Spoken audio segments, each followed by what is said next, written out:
Hey, hi everyone. Welcome back, and let's start with the part 2 of this chapter. The first heading for this part is offer price. And this offer price means ये acquirer जो public shareholders को offer दे रहा था ना for the purpose of exit, तो किस price पे the acquirer will purchase the shares of public shareholder, that is called offer price. See, offer price is a price at which the acquirer, one second, offer price is the price at which the acquirer announces to acquire shares from the public shareholder under the open offer. ये जो open offer दिए थे acquirer ने, तो वो किस price पे he will acquire shares from the public shareholder. The first point given here is offer price shall not be less than price as calculated under regulation 8 of this regulation for frequently or infrequently traded shares. Offer price जो होगा आपका वो regulation 8 के according जो आप price calculate करेंगे उससे कम नहीं होना चाहिए फॉर फ्रीक्वेंटली और infrequently traded shares. Okay, now coming to the second number point that deals with in case of direct acquisition of shares और voting right and indirect acquisition where the parameters referred in sub regulation 2 of regulation 5 are met. Okay, so इस case में offer price जो होगा वो होगा highest of this conditions, right. The first one is highest negotiated price per share of a target company for any acquisition under agreement attracting the obligation to make public announcement of an open offer. This simply means that आपको highest negotiated price देखना है of the target company. अगर कोई recently agreement ऐसा हुआ होगा that put the obligation of the public announcement. Okay, so उस public announcement में open offer के लिए जो सबसे highest negotiated price होगा for acquiring the shares of target company, you have to consider that. Point B says that you have to see volume weighted average price paid or payable for acquisition whether by acquirer or PAC during the 52 weeks immediately preceding the date of public announcement. Public announcement के preceding 52 weeks में जो volume weighted average price होगा ना that is paid for the purpose of acquisition, that you need to consider in point B. Similarly, in point C you have to see the highest price paid for acquisition during the 26th week immediately preceding the date of public announcement. And then volume weighted average market price of such share for a period of 60 trading days immediately preceding the date of public announcement as traded on exchange where the maximum volume of trading in the shares of target company are recorded during such period provided such shares are frequently traded. In this point you have to see volume weighted average market price, okay, for the period of 60 trading days immediately preceding the date of public announcement. Public announcement के 60 trading days preceding मतलब उसके पहले का हम लोग को volume weighted average market price देखना है. अब ये प्राइस कहाँ पे देखना है? As traded on the stock exchange where the maximum volume of trading in the shares of target company are recorded provided such shares are frequently traded. Okay, कहता है कि एक ऐसा स्टॉक एक्सचेंज और फ्रीक्वेंटली ट्रेडेड शेयर्स का देखना है जहाँ पे maximum volume of trading record हुआ हो, सबसे ज़्यादा जहाँ पे ट्रेडिंग हो रहा हो वहाँ का हम लोग volume weighted average market price देखेंगे for the period of 60 trading days preceding public announcement. The next point is the way the shares are not frequently traded. अगर शेयर्स फ्रीक्वेंटली ट्रेडेड नहीं है तो price determined by the acquirer and the manager of to the open offer taking into account valuation parameters including book value, comparable trading multiples and such other parameters as are customary for valuation of shares of such company. See, अगर shares मेरा frequently traded नहीं है तो उसका market price available नहीं होगा, right. तो उस केस में क्या होगा कि उसका प्राइस को डिटरमाइन करेगा acquirer and manager to the open offer and while valuing that share he will take into account all the valuation parameters like book value, comparable trading multiples and such other parameters that are necessary. And the last one is the per share value computed under sub regulation 5 if applicable. सब regulation 5 के according पर share value देखना है.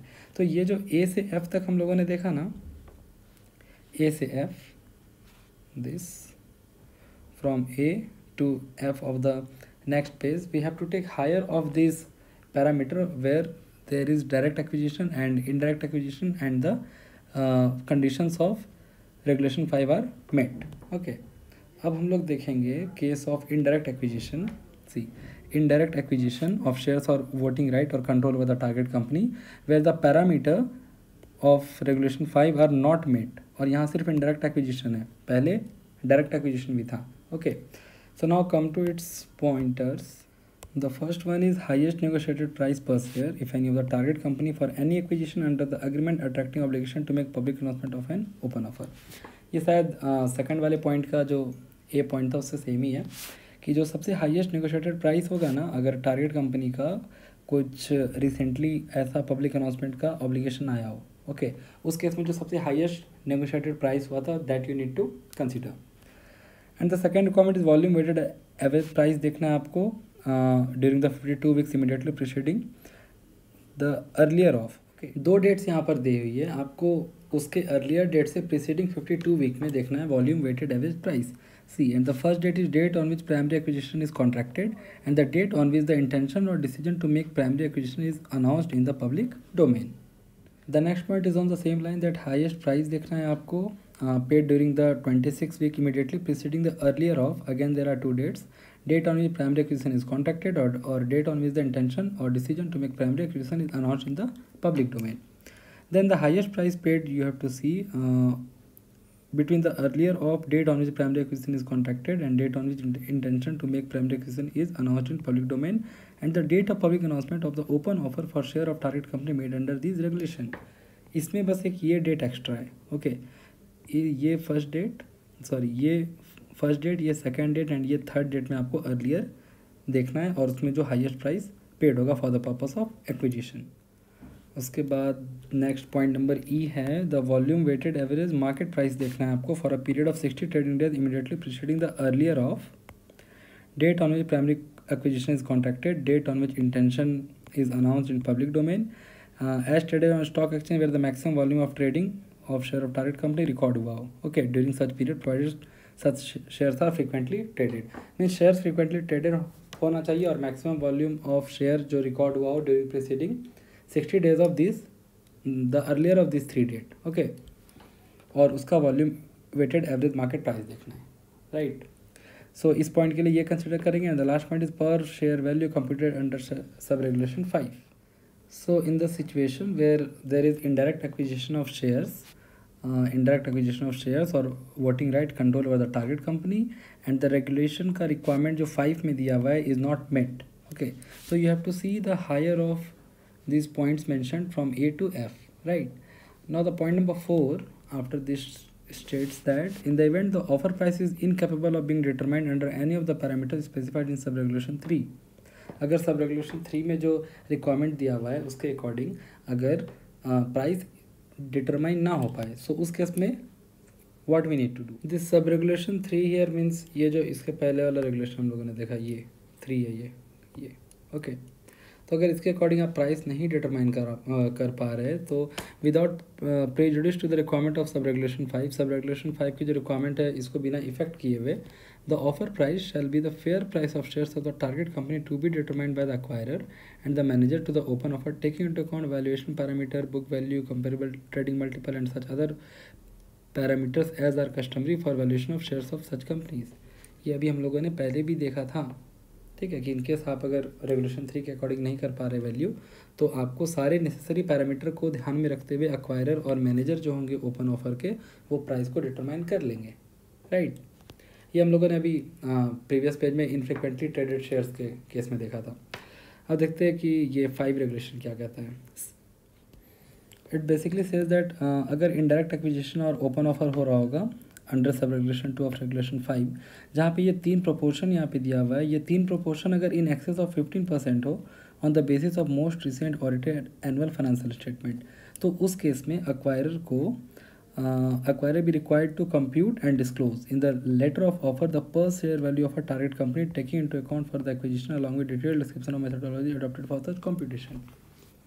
देखिए यहाँ पे 3 proportion दिया हुआ है, मैं वो बोलूँगा कि क्या प्रोपोर्शन है, करना क्या है इसमें एक्वायरर को, इस पर कीजिए focus, that the acquirer need to compute and disclose letter of offer में पर शेयर वैल्यू उसको टारगेट कंपनी का कंप्यूट करना पड़ेगा, ओके, और उसे डिटेल डिस्क्रिप्शन भी देना होगा कि उन्होंने क्या मेथड अडॉप्ट की है for the purpose of that calculation, right. अब ये प्रोपोर्शन क्या था, this is the proportionate net asset value of target company as the percentage of consolidated net asset value of the entity और business being acquired, means total business जो acquire किए उसमें से जो प्रोपोर्शन टारगेट कंपनी का है, same sales turnover का proportion and then market capitalization. ये अगर 15% से ज़्यादा हो रहा है ना, 1 सेकेंड, 15% से अगर ज़्यादा हो रहा है as per the most recent audited financial statement, in that case acquirer को लेटर ऑफ ऑफर में पर शेयर वैल्यू कैलकुलेट करके एक्सप्लेन करना है। So let's head to the next page and हाँ, कुछ एक्सप्लेनेशन दिए हुए हैं यहाँ पे, and this explanation relates to the calculation of market capitalization of the target company. ये जो क्लॉज सी हम लोगों ने देखा ना अभी प्रीवियस पेज में, यहाँ पे ये जो क्लॉज सी हम लोगों ने देखा ये कि द प्रोपोर्शनेट मार्केट कैप, तो इसका कैलकुलेशन कैसे होगा, it is provided here and it says that one second कि for the purpose of computing the percentages refer to in clause C of this sub regulation the market cap of target company shall be taken into account on the basis of volume weighted average market price देखना है आपको on the stock exchange for a period of 60 trading day preceding the earlier of. Again यहाँ पे कुछ dates दिए हुए हैं जिसके अर्लियर से आपको प्रीसीडिंग 60 डेज का volume weighted average market price देखना है। Okay, and that date is date on which the primary acquisition is contracted and date on which the intention or decision to make primary acquisition is announced in the public domain as traded on the stock exchange where the maximum volume of trading record हुआ during such period। ये condition हम लोग पहले अभी means repeat होते आ रहा है। Okay, that maximum volume of trading record होना चाहिए और 60 डेज का है condition. Okay, the next sub regulation now says that for the purpose of sub regulation 2 and 3 where the acquirer or any PAC with him has any outstanding convertible instrument। ये जो 2 और 3 का बात किया ना सब रेगुलेशन 2 and 3, ये इसके बारे में बोल रहे हैं। वन सेकेंड, ये जो हम लोगों ने देखा यहाँ सेकेंड ये वाला और एक ये दूसरा वाला। ओके, 3 तो कहता है कि इसके according for the purpose of sub regulation 2 and sub regulation 3 where the acquirer or person acting in concert के पास आउटस्टैंडिंग कन्वर्टेबल इंस्ट्रूमेंट हो जिसको शेयर में हम लोग कन्वर्ट कर सकते हैं of the target company at a specific price, means price भी उसका फिक्स है। तो the price at which such instrument are to be converted into share shall also be consider as a parameter under 2 and 3। 2 and 3 के अंदर क्या था, highest of और कुछ कंडीशंस दिए हुए थे A to F point, that A to F point में जो प्राइस है उसका हाईएस्ट को मानना है ओपन ऑफर। तो अगर ऐसा होगा ना दैट एक्वायरर या पीएसी के पास कोई आउटस्टैंडिंग कन्वर्टेबल इंस्ट्रूमेंट हो जो कि किसी स्पेसिफिक प्राइस पे शेयर्स में कन्वर्ट हो रहे हो, तो वो specific price will also act as one of the parameter, कि मीन्स वो हायर जब कंसिडर करेंगे तो इस प्राइस को भी कंसिडर करेंगे उसमें। Okay, next point also provide the reference to this sub regulation 2 and 3 only and it says that the price paid for shares of target company shall include any price paid or agreed to be paid for the shares or voting right in any form whether stated in the agreement for acquisition of shares or in any incidental collateral agreement whether termed as control premium or as non-compete fees। कहने का इतना ही मतलब है कि वो जो सब regulation 2 और 3 में जो ऑफर प्राइस का डिटर्मिनेशन हो रहा है ना, उस ऑफर प्राइस में हम एक प्राइस को इंक्लूड करेंगे अगर कुछ प्राइस मीन्स अगर वो प्राइस अग्रीमेंट में लिखा हुआ होगा। लाइक आपके अगर अग्रीमेंट में कुछ एडिशनल प्राइस दिया हुआ है दैट जो ऑफर प्राइस होगा उसके अलावा इस प्राइस को भी इंक्लूड करना है, तो that price will also get included in the offer price as per sub regulation 2 and 3। Fine, moving to the sub regulation 8 and it says that where the acquirer has acquired or agreed to acquire whether by himself or through or with PAC with him any share or voting right of the target company during the offer period। ठीक है, कहता है कि अगर acquirer ही agree हो जाए PAC के साथ कि ऑफर पीरियड में हम कुछ शेयर्स या वोटिंग राइट टारगेट कंपनी में अक्वायर करना चाहते हैं whether by subscription or purchase at a price higher than the offer price, या तो सब्सक्राइब करके परचेज करेंगे मीन्स न्यू, या तो हम डायरेक्टली परचेज करेंगे and at a price higher than the offer price, जो ऑफर प्राइस हम उन लोग को जो ऑफर प्राइस हम लोग पब्लिक शेयर होल्डर को दे रहे हैं उससे हायर पे। So the offer price shall stand revise to the highest price paid और payable for any such acquisition. It simply means that अगर acquirer राजी हो गया ना that I will pay the price higher than the offer price, so in that case offer price को revise कर दिया जाएगा to the highest price paid for any such acquisition. Okay, means जो सबसे हाईएस्ट प्राइस होगा that would be open offer price in that case. Okay, further proviso है कि no such acquisition shall be made after the 3rd working day prior to the commencement of the tendering period and until the expiry of the tendering period. ये जो acquire करना चाह रहे हैं ना वो अक्वायर नहीं कर पाएंगे, इसका एक टाइम लिमिट दिया हुआ है after the 3rd working day prior to the commencement of tendering period. Tendering period के पहले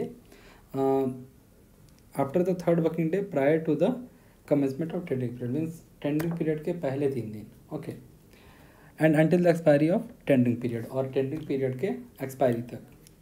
दिस मीन्स टेंडरिंग पीरियड के स्टार्ट होने के 3 दिन पहले से लेकर टेंडरिंग पीरियड के एक्सपायरी तक this acquirer can't acquire the shares। okay, the next one is price parameters under sub regulation 2 और 3। 2 और 3 में जो प्राइस के पैरामीटर दिए हुए हैं उसमें एडजस्टमेंट करना होगा एक्वायरर को फॉर कॉर्पोरेट एक्शंस लाइक कुछ राइट इशू हो रहा है, बोनस इशू हो रहा है, या कुछ stock splits kind of thing हो रहा है, तो इससे अगर उन प्राइस पैरामीटर में कुछ इफेक्ट करना होगा ना, तो that the acquirer need to do, but subject to condition that record date for effecting such corporate action fall prior to 3 working days before the commencement of the tendering period. Tendering period के start होने के 3 दिन पहले, okay, falls prior to 3 working days before the commencement of tendering period, means tendering period के start होने के 3 दिन पहले रिकॉर्ड डेट पढ़ रहा हो, विद इन 3 डेज नहीं पढ़ना चाहिए।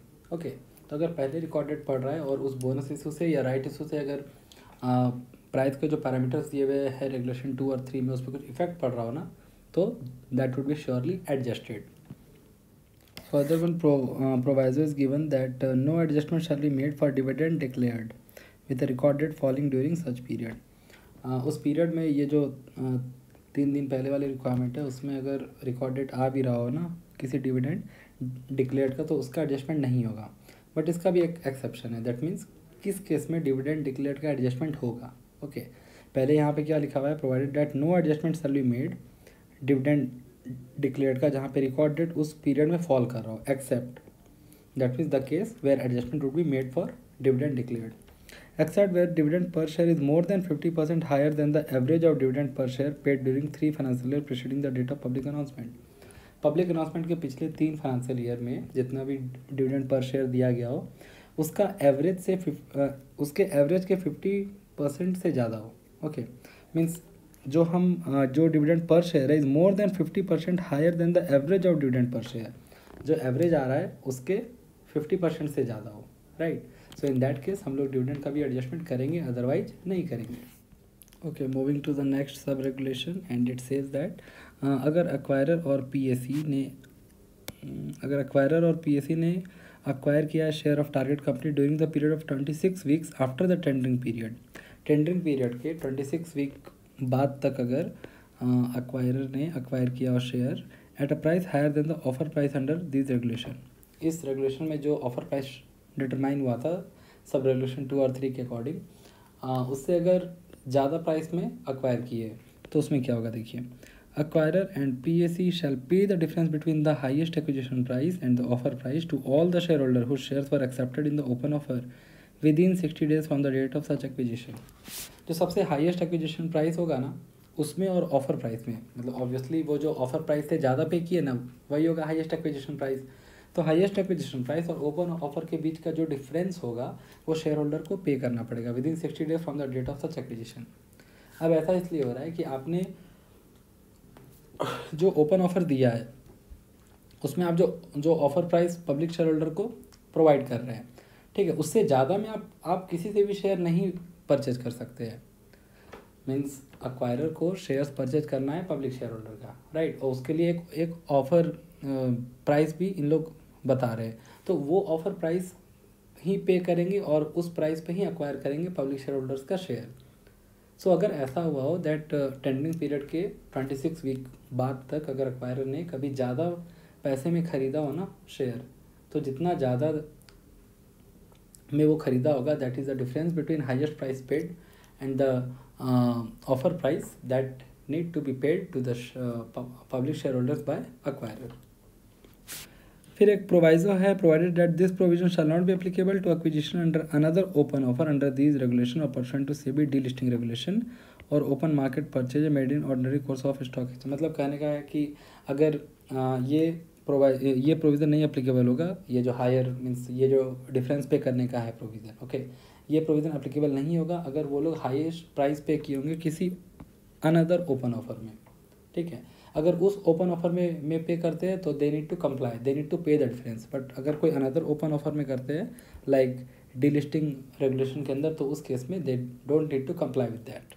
Okay, so next and last requirement of this page is where the open offer is subject to minimum level of acceptance. Minimum level of acceptance हम लोगों ने देखा था where acquirer set the minimum number of share that he will acquire. अगर जब tendering period over होने के बाद अगर उतना शेयर नहीं टेंडर्ड होता है तो acquirer is not under liability to acquire any share, right. तो अगर ओपन ऑफर में मिनिमम लेवल ऑफ एक्सेप्टेंस की कंडीशन होगी, acquirer may subject to other provision of this regulation indicate a lower price which will not be less than price determine under this regulation.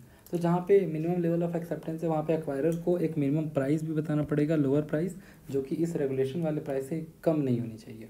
Okay, for acquiring all the acceptance despite the acceptances falling short of the indicated minimum level acceptance in the event the open offer does not receive the minimum acceptance. देखिए, कहने का मतलब है कि अगर means आपको वो वाला प्राइस बताना है जिस प्राइस से आप अक्वायर तब भी कर लोगे अगर वो मिनिमम लेवल ऑफ एक्सेप्टेंस का नंबर टच नहीं किया होगा। ओके, सी यहाँ पे क्या रहा है ना कि इन the event open offer does not receive the minimum acceptance, अगर उतना शेयर टेंडर नहीं हुआ still you will by at that lower price. Okay, तो वो लोअर प्राइस आपको इंडिकेट करना है। After that in case of any indirect acquisition other than referred in sub regulation 2 of regulation 5, तो रेगुलेशन 2 और 3 था, ठीक है, दोनों में इनडायरेक्ट एक्विजिशन था।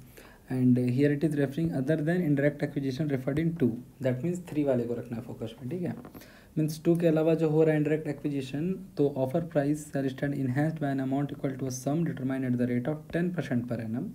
जो ऑफर प्राइस है ना उसको इनहेंस करेंगे, दैट मीन्स इंक्रीज करेंगे। By how much amount, so that amount would be calculated at the rate of 10% per annum and for the period between, देखिए पीरियड का फिर यहाँ पे अर्लियर करके 3 डेट दिया हुआ है। एक ये है date on which primary acquisition is contracted, then date on which intention और the decision to make the primary acquisition is announced in the public domain.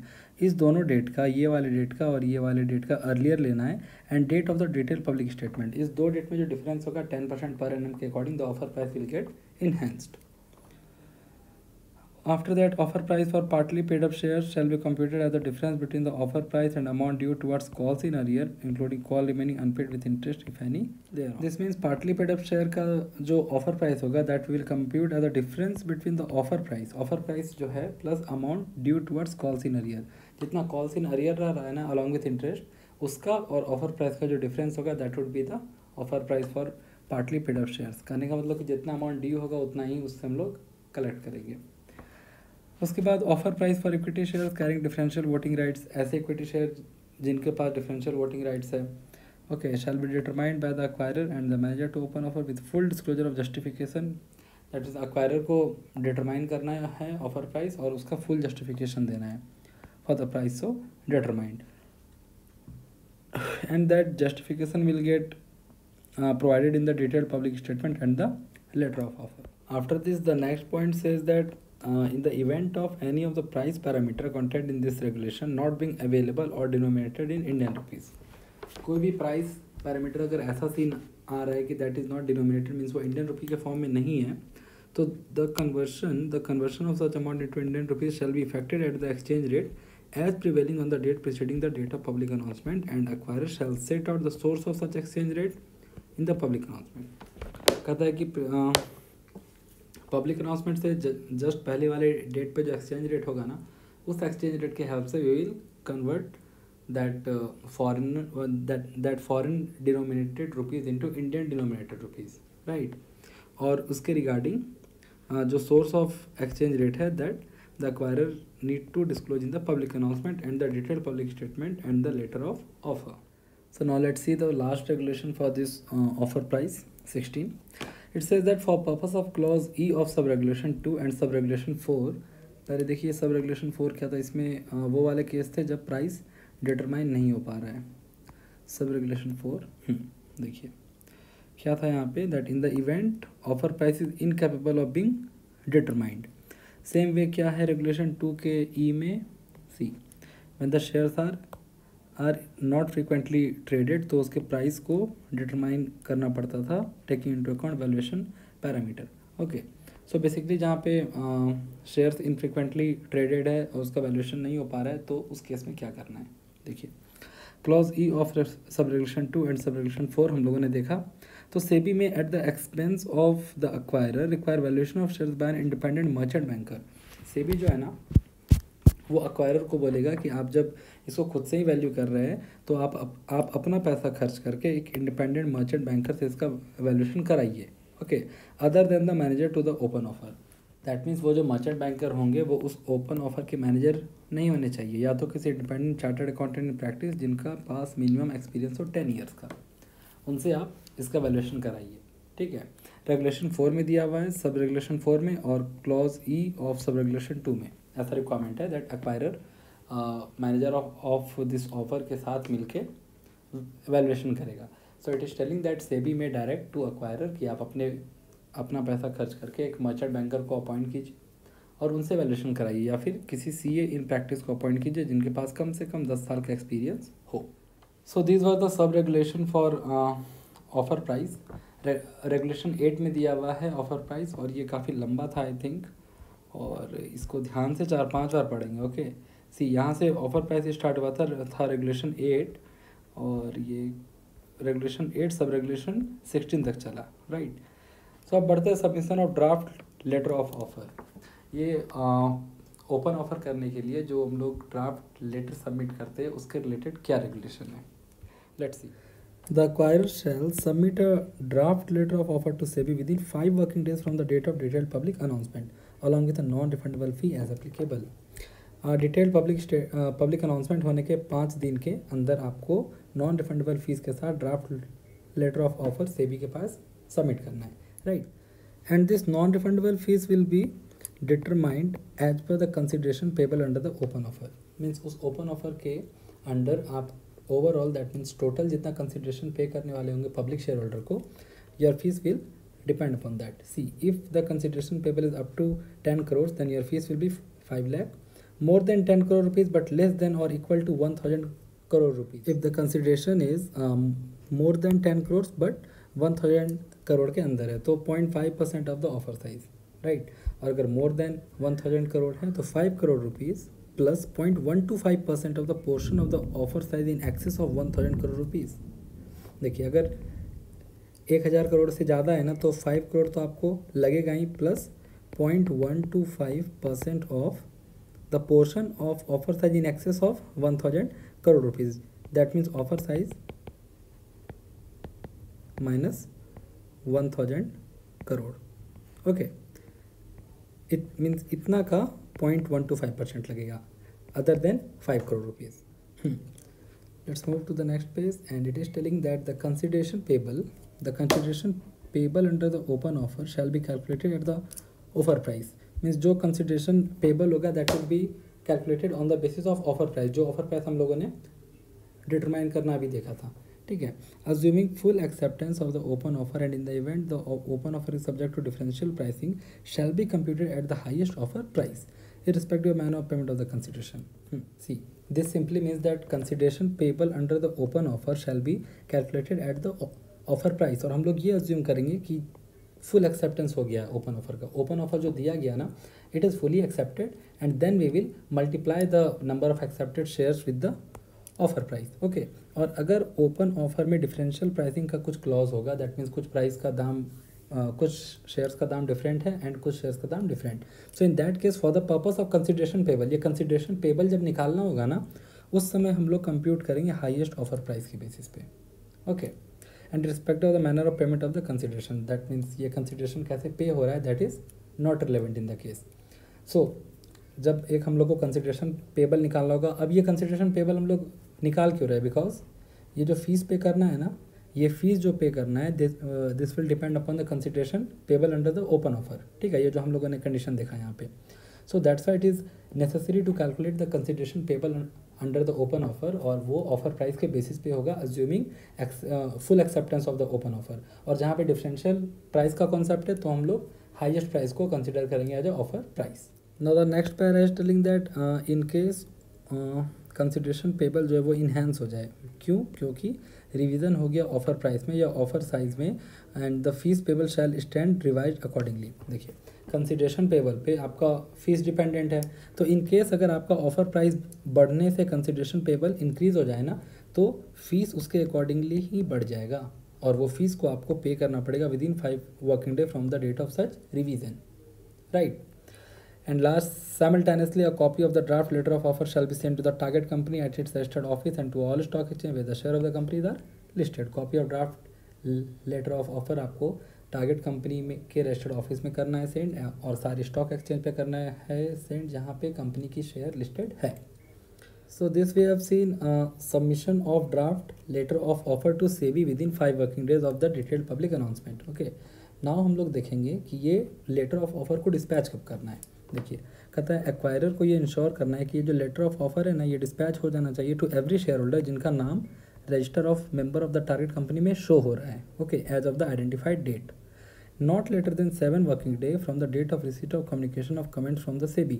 ये जो देखिए, ये जो सेबी के पास हम लोग लेटर ऑफ ऑफर सबमिट किए, अब वहाँ से कुछ कमेंट आएगा, तो उस कमेंट आने के 7 दिन के अंदर हम लोगों को ये लेटर ऑफ ऑफर को डिस्पैच कर देना है to the every share holder as per the register of members, okay. Register of member में जितने शेयर होल्डर होंगे उनको हम लोगों को सेंड करना है। तो कमेंट आने के 7 डेज तक communication of comment from SEBI, but अगर no comment are offered by the SEBI तो within 7 working day from the expiry of 15 working day from the date of receive draft letter of offer by SEBI. Comment आया तो 7 दिन के अंदर, अगर नहीं आया तो 7 दिन from the expiry of 15 working day, means पहले आपको ये देखना है कि किस डेट को draft letter of offer SEBI ने रिसीव किया, उससे 15 दिन की एक्सपायरी कब हो रही है, उससे विद इन 7 वर्किंग डे आपको सेंड करना है, okay. Now here are few explanation. This says that letter of offer को आप डिस्पैच कर सकते हैं through electronic mode in accordance with companies act. Companies act में जो इलेक्ट्रॉनिक मोड को डिफाइन किया है उसके अकॉर्डिंग भी आप लेटर ऑफ ऑफर को सेंड कर सकते हैं, लाइक ईमेल एंड ऑल, ठीक है। On receipt of a request from any share holder to receive a copy of letter of offer in a physical format the same shall be provided.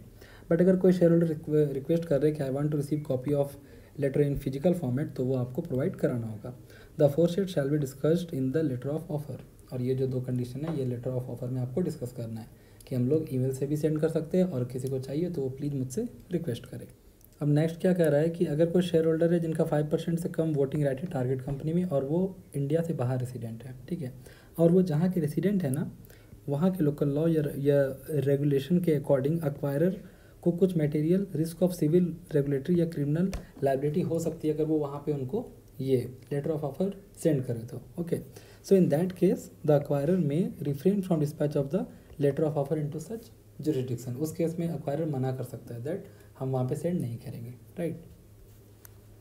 उसके बाद opening of the offer, it says that tendering period मैंने आपको बताया था ना, tendering period मतलब होता है कि हम लोगों ने इसका डेफिनेशन भी देखा था, बट हम अगर सिंपल वर्ड में समझे तो ओपन ऑफर में जो उस ओपन ऑफर को एक्सेप्ट करते हैं, जो पब्लिक शेयर होल्डर एक्सेप्ट करते हैं, तो जिस पीरियड से हम लोग अपना शेयर सबमिट करने स्टार्ट करते हैं ना, that is called tendering period, okay. तो tendering period shall start not later than 12 working days from date of receipt of comment from SEBI and shall remain open for 10 working day. ये जो tendering period है, मतलब share submit करने का जो period है, वो shall start not later than 12 working day from date of receipt of comment from SEBI. मतलब सेबी से कमेंट रिसीव होने के 12 दिन बाद से नहीं स्टार्ट होना चाहिए, okay, not later than 12 working days, और यहाँ पे वर्किंग डेज कंसिडर किया है, okay, and shall remain open for 10 working days. Now the next heading is completion of requirements, that means इस रेगुलेशन के रिक्वायरमेंट कब तक कंप्लीट हो जानी चाहिए। It's says within 10 working days from the last date of tendering period. Tendering period का जो last date होगा ना, उसके 10 दिन के अंदर अंदर अक्वायरर को कंप्लीट करना है सारे requirement as prescribed under this regulation and other applicable law relating to the open offer including payment of consideration to the share holders who have accepted the open offer. मैंने open offer दिया, okay, जितने भी compliances करने थे इस regulation में as well as किसी law के प्रोविजन में, we have to do just within 10 working days from the last date of tendering period. Means consideration भी चले जाना चाहिए उन शेयर होल्डर के पास, देखिए यहाँ पे लिखा हुआ है कि including payment of consideration to the share holder who have accepted the open offer. देखिए कितना टाइम बाउंड प्रोसेस है, ओके, सारा टाइम फिक्स है। दैट मीन्स ये जो टेक ओवर रेगुलेशन का जो मोटो है दैट पब्लिक शेयर होल्डर को एक फेयर प्राइस ऑफर करना है और टाइम बाउंड में ये काम को कंप्लीट करना है, ठीक है। So now the next is restriction on acquisition. This provision I think we have already covered. Short में हम लोगों ने देखा था कि अगर टेंडरिंग पीरियड के बाद भी कुछ हायर प्राइस पे एक्सेप्ट करते हैं तो उस केस में डिफरेंस पे करना होता है। चलिए देख लेते हैं फिर से कि अक्वायरर है या पीएससी है। अगर अक्वायर करते हैं share of target company during the 26 week after the tendering period at a price higher than the offer price, open offer हुआ था, ओके, और उसके टेंडरिंग पीरियड खत्म होने के 26 वीक तक अगर अक्वायरर या पीएससी, ठीक है, अगर टारगेट कंपनी का शेयर्स को अक्वायर किए होंगे at a price higher than the offer price, means उस ओपन ऑफर में जो ऑफर प्राइस था उससे हायर प्राइस पे अक्वायरर या पीएससी ने शेयर को अक्वायर किया है within 26 week from the end of tendering period, तो उस केस में अक्वायरर और पीएससी को पे करना पड़ेगा difference between the highest acquisition price and the offer price to all the share holders whose shares were accepted in the open offer within 60 days from the date of such acquisition. सारे share holder को pay करना पड़ेगा क्या, difference between the highest price and the offer price, and within 60 day from the date of such acquisition, वो जो acquisition किए थे acquirer या PSC within 26 week of end of tendering period, तो उससे 60 दिन के अंदर में उनको पे करना पड़ेगा। फिर कहता है such provision shall not be applicable. अब ये पेमेंट करने की जो रिक्वायरमेंट है ये नहीं एप्लीकेबल होगी अगर acquisition is made through the another open offer under this regulation. वो जो अक्वायर किए होंगे ना हायर प्राइस पे, वो अगर किसी और ओपन ऑफर के अकॉर्डिंग किए होंगे और पर्सुएंट टू या तो वो सेबी डीलिस्टिंग रेगुलेशन के अकॉर्डिंग किए होंगे या तो ओपन मार्केट में परचेज किए होंगे इन the ordinary course of stock exchange, मतलब जैसे जनरली शेयर सेल होता है उसके अकॉर्डिंग अगर परचेज किए होंगे तो उस केस में ये डिफरेंस पे करने की रिक्वायरमेंट नहीं बनेगी। डिफरेंस पे करने की रिक्वायरमेंट तभी बनेगी जब सेम ओपन ऑफर में within 26 week from the end of tendering period higher price पे परचेज किया हो अक्वायरर या पीएससी।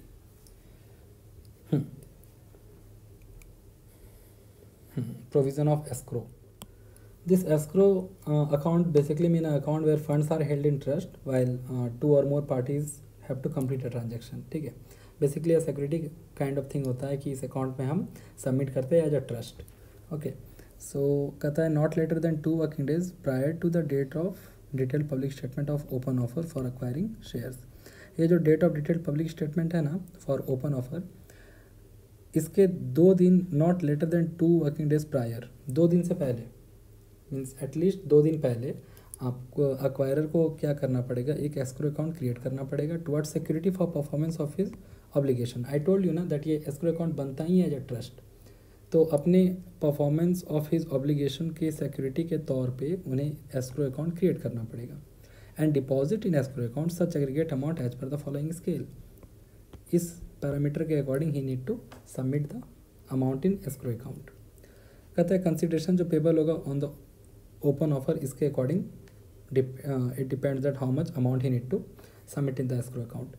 कहता है कि on the first 500 crore rupees he need to submit an amount equal to 25% of the consideration and on the balance consideration an additional amount equal to 10% of the balance consideration. ये ध्यान देने का है। Suppose अगर consideration आपका 700 करोड़ का होगा ना, तो फर्स्ट 500 करोड़ पे you need to pay amount equal to 25% of the consideration, that means 25% of 700 crore. Okay, और उसके बाद जो है on the balance consideration that means 200 crore पे an additional amount equal to 10% of the balance consideration, 10% of balance मतलब ये 200 का। ठीक है, तो ये 700 का 25% यहाँ हो गया और 200 का 10% यहाँ हो गया। ये जो टोटल होगा that amount you need to submit in the escrow account. After this where an open offer is made conditional upon minimum level of acceptance की जो रिक्वायरमेंट थी, अगर वो कंडीशन है ओपन ऑफर में तो 100% of the consideration payable in respect of minimum level of acceptance और 50% of the consideration payable under the open offer whichever is the higher shall be deposited in cash in escrow account. देखिए minimum level के according जो level होगा ना उसका 100% of the consideration payable in respect of minimum level of acceptance. Suppose अगर total जो size होगा वो अगर 1000 करोड़ का होगा और मिनिमम लेवल ऑफ एक्सेप्टेंस होगा 600 करोड़, तो 100% ऑफ 600 करोड़ राइट, और 50% of the consideration payable under the open offer. Consideration का हम लोग 50% करेंगे। इस दोनों में से जो भी हायर होगा shall be deposited in cash in the escrow account. अब ये एस्क्रो अकाउंट में be in the form of cash deposited with any scheduled commercial bank या bank guarantee issued in favor of the manager to the open offer by any scheduled commercial bank, deposit of frequently traded and freely transferable equity shares or other freely transferable security with appropriate margin. In these 3 forms you can maintain your escrow account as a security towards your performance of obligation. अब कुछ explanation है ये escrow account पे ही कि the cash component of the escrow account as referred in clause A, यहाँ पे जो बोला गया है क्लॉज ए में, okay, above may be maintained in an interest bearing account subject to the merchant banker ensuring that the funds are available at the time of making payment to the shareholder। आप interest bearing account में अपना cash component रख सकते हैं, but हाँ ये आपको sure करना पड़ेगा कि जब भी मैं चाहूँ पेमेंट करने के लिए मैं वो फंड निकाल सकता हूँ।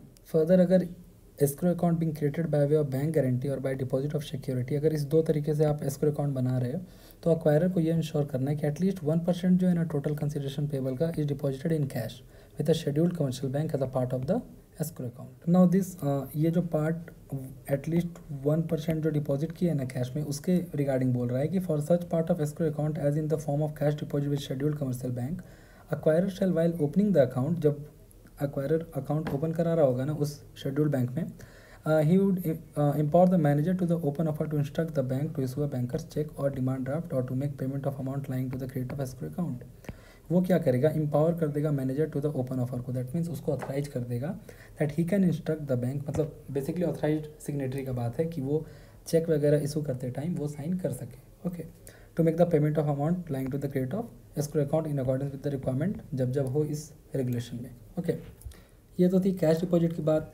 अब now for such part of the escrow account as in the form of bank guarantee. Okay, bank guarantee के फॉर्म में जो एस्क्रो अकाउंट बना है, तो such bank guarantee shall be in favour of the manager to open offer and shall be kept valid throughout the offer period and for an additional period of 30 days after completion of payment of consideration to share holders who have tendered there shares in acceptance of the open offer. It simply means कि आपने अगर bank guarantee के form में escrow account बनाया तो वो bank guarantee जो होगा वो ओपन ऑफर के मैनेजर के फेवर में होगा, राइट.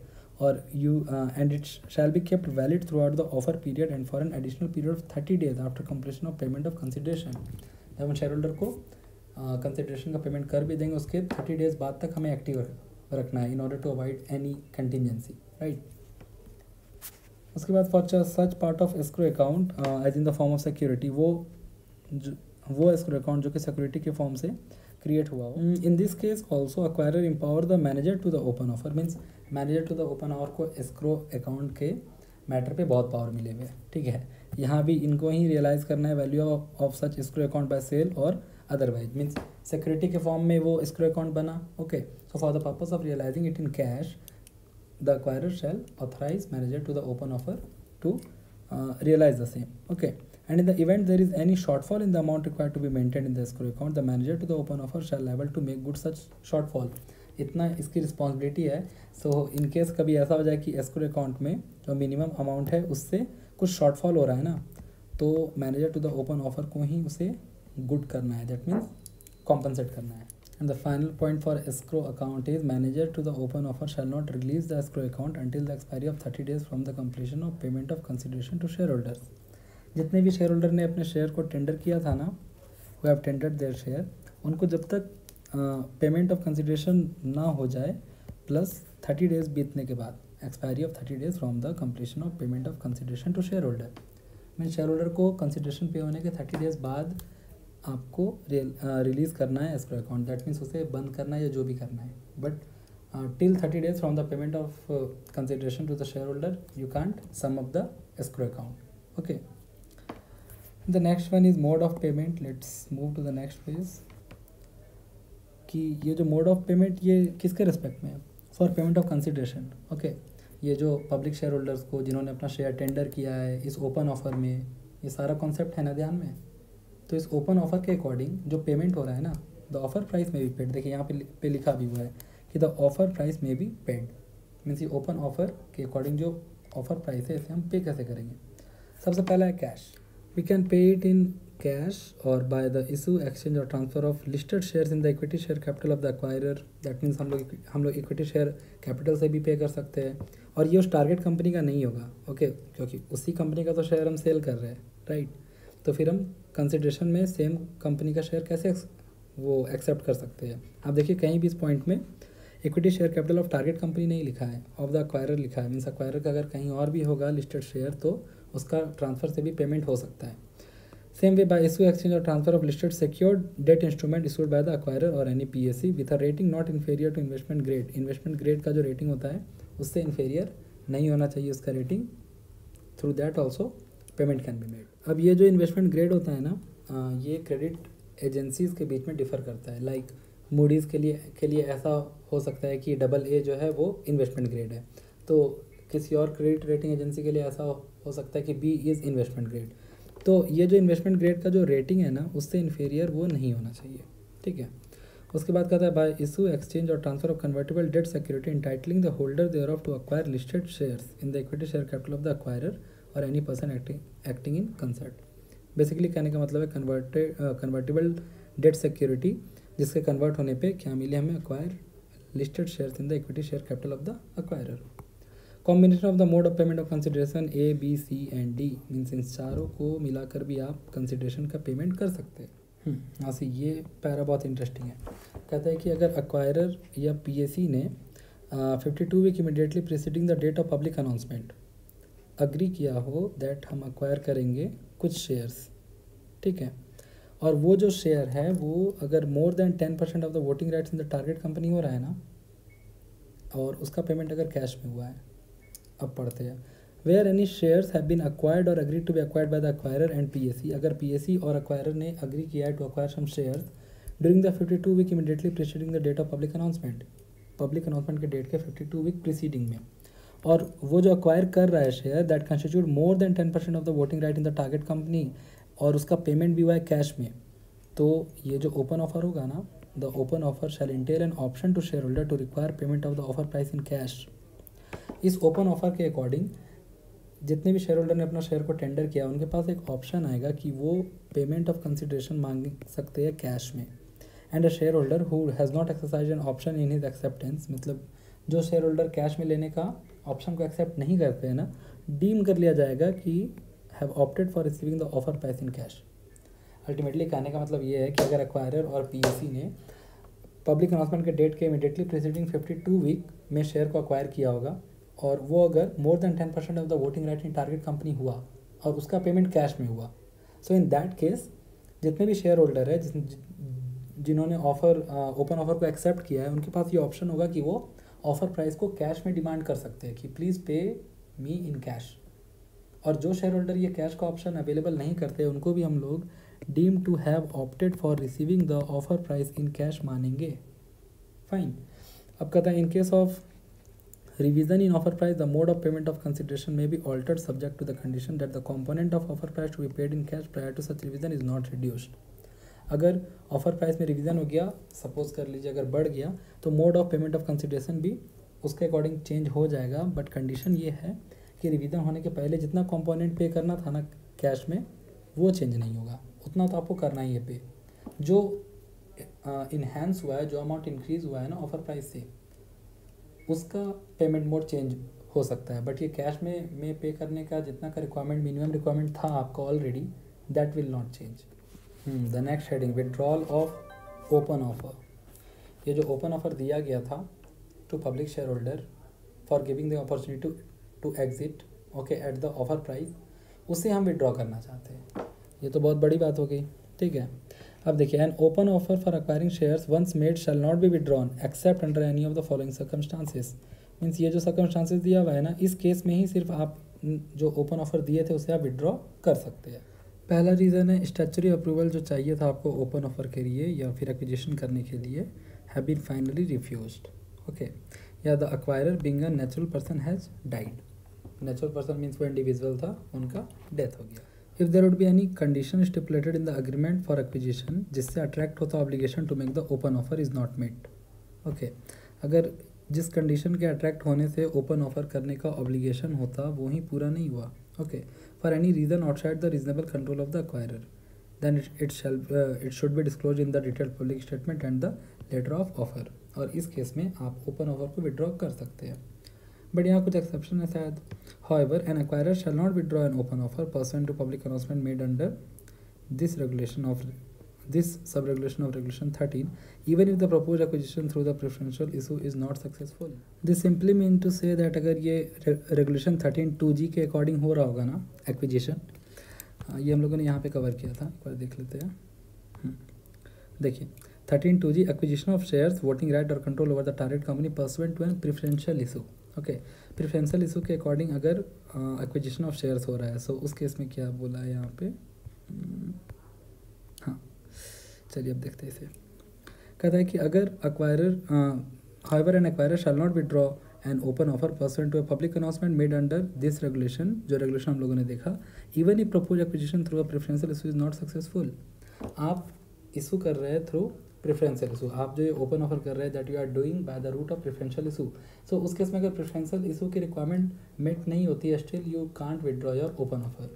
ये एक एग्जांपल है, राइट।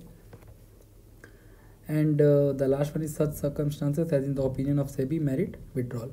अगर सेबी को ऐसा लगे कि हाँ इस केस में विड्रॉ हो सकता था, so in that case you can withdraw the open offer.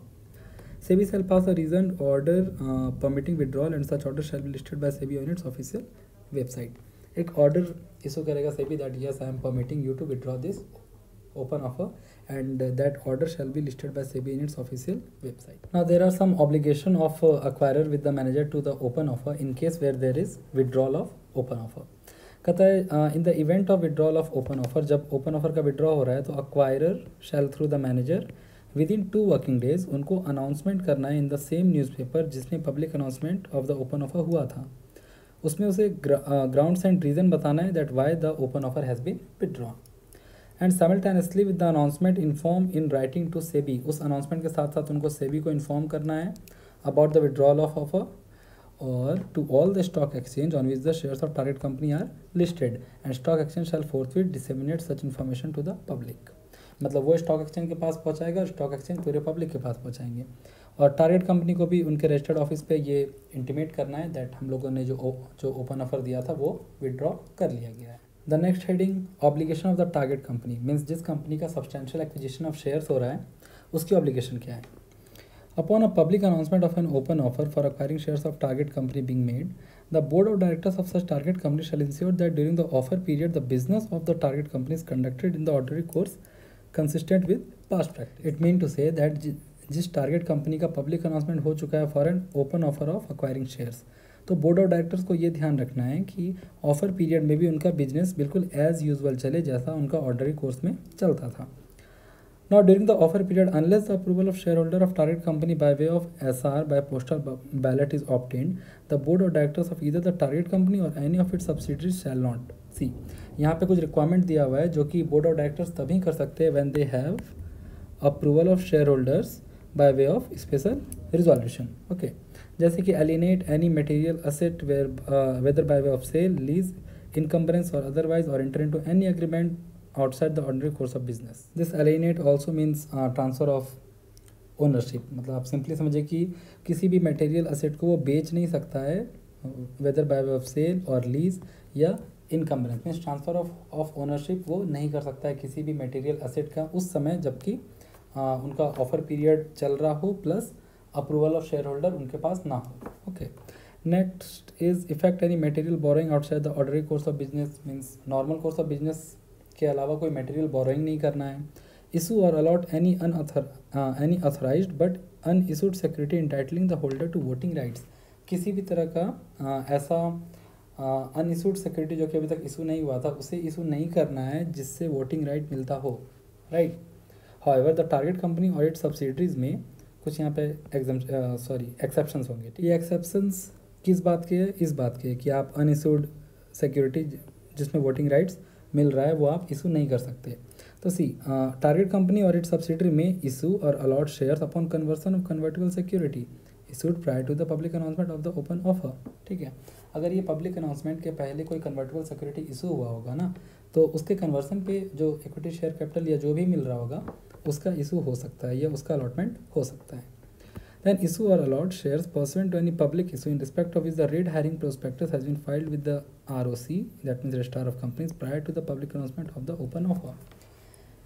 ऐसे पब्लिक इशू जिनके लिए red herring prospectus already file हो चुका है ROC के साथ पब्लिक अनाउंसमेंट के पहले, तो उसका इशू या उसका अलॉटमेंट हो सकता है, right. And the last one is issue और allot shares pursuant to any right issue in respect of which record date has been announced prior to public announcement। अगर कोई राइट इशू है जिसका कि रिकॉर्ड डेट अनाउंस हुआ था public announcement के पहले तो उसकी भी इशू और अलॉटमेंट हो सकती है। Okay, so moving to the next requirement and we came again on discussing that what see हम लोग ये पॉइंट में थे, सेकंड वाले पॉइंट में थे। ठीक है, that unless the approval of share holders of target company ना हो तो board of directors of target company ये सब नहीं कर सकते हैं। ठीक है, तो उस रिक्वायरमेंट में हम लोग देख रहे हैं that they can't implement any buyback of shares or effect any other change to the capital structure of target company। आप buyback नहीं करा सकते हैं, कैपिटल स्ट्रक्चर में किसी भी तरीके का चेंज नहीं करा सकते until and unless you have approval from shareholder by way of special resolution and postal ballot। उसके बाद enter into amend या terminate any material contract with the target company or any of its subsidiaries or party। अगर target company और subsidy किसी material contract का party है ना उस कॉन्ट्रैक्ट को अपना अमेंड कर सकते हैं, ना टर्मिनेट कर सकते हैं, ना कोई ऐसा नए अग्रीमेंट में एंटर कर सकते हैं, right. Outside the ordinary course of business whether such contract is with related party with in the meaning of term under applicable accounting principle that means AS 18। मतलब वो रिलेटेड पार्टी के साथ contract नहीं होना चाहिए। ओके, फिर accelerate any contingent vesting of right by of any person to whom the target company or any of its subsidiary may have an obligation with such obligation is to acquire shares of target company by way of ESOP. That means आपका अगर offer period चल रहा है तो ये ESOP में जो right waste होती है ना, वो वेस्टिंग ऑफ राइट भी आपको नहीं करना है। ओके, सो यहाँ तक पॉइंट्स थी that what a board of directors can't do without approval of share holder during the offer period. और जो मेन हेडिंग था obligation of the target company, उसको हम लोग कंटिन्यू कर रहे हैं। ठीक है, सो पॉइंट नंबर 3, किसी भी general meeting of subsidiary of the target company, मतलब टारगेट कंपनी के सब्सिडरी के जनरल मीटिंग में in respect of the matters referred to in sub regulation 2 the target company and its subsidiary if any shall vote in a manner consistent with the special resolution pass by share holder of the target company. This means that अगर general meeting subsidiary का हो रहा है ना target company का, in respect to the matters referred to in sub regulation 2 means this only, ये जो भी हम लोगों ने देखा सब रेगुलेशन 2। ओके, तो इसके रिस्पेक्ट में अगर वोटिंग चल रही है ना, तो अक्वायरर सी लिखा हुआ है कि इंस्पेक्टर मैटर ये जो टारगेट कंपनी होगी and its subsidiary if any shall vote in a manner consistent with the special resolution pass by the share holder of the target company. Means जिस फेवर में shareholder ने vote किया होगा ना, उस वे में ही vote करना है टारगेट कंपनी को भी। ओके, उसके बाद the target company shall be prohibited from fixing any record date for a corporate action on or after the 3rd working day prior to the commencement of tendering period and until the expiry of the tendering period। Means tendering period के commence होने के 3 दिन पहले, ठीक है, and until the expiry of the tendering period किसी भी तरह के corporate actions like right issue, bonus issue का रिकॉर्ड डेट नहीं रखाना चाहिए। ये टारगेट कंपनी को ध्यान रखना है। उसके बाद the target company shall furnish to the acquirer within 2 working days from the identified date a list of share holder. ठीक है, टारगेट कंपनी को देना होगा अक्वायरर को within 2 working days from the identified date list of share holder as per the register of member of the target company containing. उस list of share holder में name होगा, address होगा, कितना share holding है वो होगा, folio number in electronic form wherever available and a list of person whose application if any for registration transfer pending. मतलब for the purpose of transferring shares जितने लोगों का एप्लीकेशन पेंडिंग है ना, वो भी उस लिस्ट ऑफ शेयर होल्डर में आपको प्रोवाइड कराना है।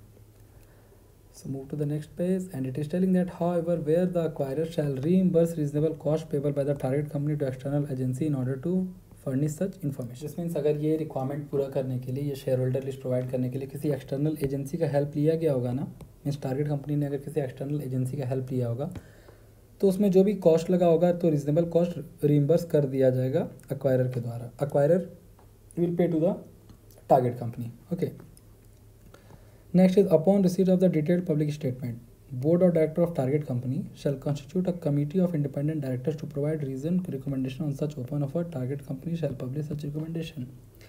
एक बार ये detailed public statement board of directors को रिसीव हुआ ना, तो जो बोर्ड ऑफ डायरेक्टर्स है वो एक कमेटी बनाएंगे इंडिपेंडेंट डायरेक्टर्स की। क्यों? तो उस ओपन ऑफर पे कुछ रिकमेंडेशन देने के लिए, और उसे पब्लिश भी करेंगे। However, such committee shall be entitled to seek external professional advice at the expense of the target company।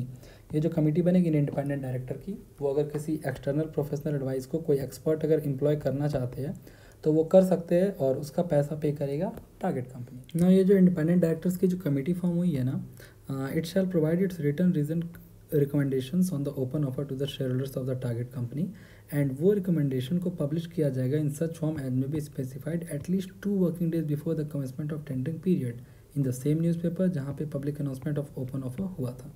Okay, and उसके साथ साथ a copy of same, that means वो जो रिकमेंडेशन दिए थे कमेटी ऑफ इंडिपेंडेंट डायरेक्टर्स ने, उसका copy जाएगा सेबी के पास, सारे स्टॉक एक्सचेंज के पास, और manager to the open offer where there are competing offers to the manager to the open offer for every competing offer. Right, अगर कॉम्पिटिंग ऑफर हो रहा होगा तो सारे उस कॉम्पिटिंग ऑफर के मैनेजर के पास जाएंगे। Right, okay, the next requirement is the board of directors of the target company. Target company के जो बोर्ड ऑफ डायरेक्टर्स है शैल नीड टू फैसिलिटेट और help the acquirer in verification of share tendered in acceptance of the open offer. जितने भी shares tendered हुए होंगे open offer में acceptance होने के बाद, उसके वेरिफिकेशन में the board of directors will help to the acquirer. The board of directors of the target company shall make available to all acquirers making competing offer any information and cooperation provided to any acquirer who has made a competing offer। जो target company के board of directors हैं ना, उनको जितने भी competing offers के acquirer है उनको any information and cooperation provided to any acquire who has made a competing offer. Means उन लोग को जो कंपीटिंग ऑफर के एक्वायरर है, किसी भी तरह का इन्फॉर्मेशन चाहिए, किसी भी तरह का कॉपरेशन चाहिए, तो board of directors of target company will provide. Okay, upon fulfilment bye the acquirer of the condition required under this regulation, एक बार एक्वायरर ने सारे कंडीशंस को कंप्लाई कर दिया that are given this regulation, तो board of directors of the target company shall without any delay register the transfer of shares acquired by the acquirer in the physical form. Means ये जो open offer हुआ where the offer is being given to the public share holder, ठीक है, तो public share holder से जो share acquire किया गया ना, जब एक्वायरर सारा फॉर्मेलिटी जो भी कंडीशंस है इस रेगुलेशन में उसे पूरा कर देता है, तो उसके बाद बोर्ड ऑफ डायरेक्टर्स को, देखिए बोर्ड ऑफ डायरेक्टर जो है टारगेट कंपनी के, without any delay register the transfer of shares acquired by acquirer in physical form whether under the agreement or from open market purchase or person to the open offer. Means जो भी share acquirer ने acquire किया है उसे उसके नाम पे register कर दिया जाएगा। So this was all about obligation of target company. Now come to the obligation of the acquirer. Prior to making the public announcement of an open offer for acquiring shares under these regulation, public announcement के पहले acquirer को ensure करना है कि firm financial arrangements have been made for fulfilling the payment obligation under the open offer. Means ये पैसा का जो अरेंजमेंट करना है ना for the purpose of payment of consideration to the public share holder, उनसे शेयर लेंगे तो पैसा पे करेंगे ना, ठीक है, तो उसका फाइनेंशियल अरेंजमेंट है कि नहीं प्रॉपरली ये इंश्योर करना है किसको, वन सेकेंड, हाँ एक्वायरर को, ठीक है, कहते हैं and that the acquirer is able to implement the open offer subject to any statutory approvals for the open offer that may be necessary. सारे स्टैच्यूटरी अप्रूवल्स को ध्यान रखना है और उनको ये देखना है कि वो इस ओपन ऑफर को प्रॉपरली इम्प्लीमेंट तो कर पाएगा ना, ठीक है।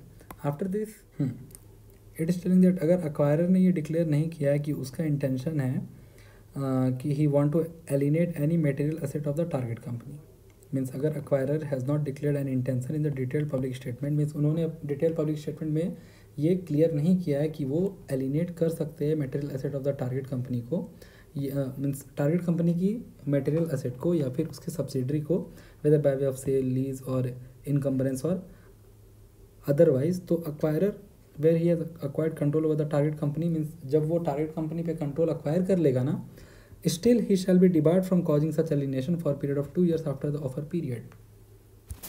See, अगर वो कंट्रोल एक्वायर करने के बाद चाहता है किसी एसेट को एलिनेट करने के लिए, तो उसे बताना पड़ेगा, उसे डिक्लेयर करना पड़ेगा अपना intention in the detail public statement.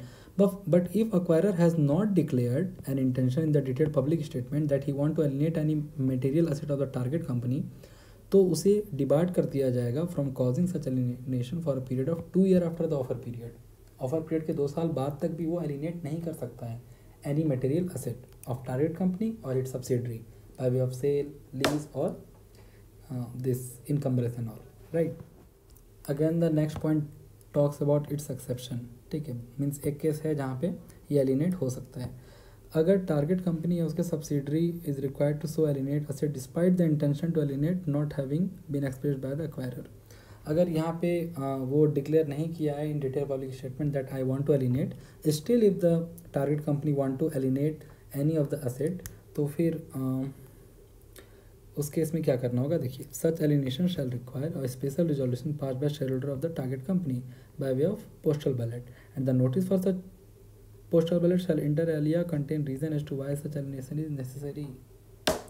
सी, अगर in the event target company or any of its subsidies required to so alienate asset despite the intention to alienate not having been expressed, यहाँ पे जो express करना था ना intention, यहाँ पे, ठीक है, यहाँ पे जो इंटेंशन को एक्सप्रेस करना था, ये अगर एक्सप्रेशन नहीं हुआ है, still you want to alienate, तो आपको शेयर होल्डर से एसआर पास कराना पड़ेगा by way of postal ballot और उसके नोटिस में रीज़न देना पड़ेगा दैट क्यों ये एलिनेशन रिक्वायर्ड है।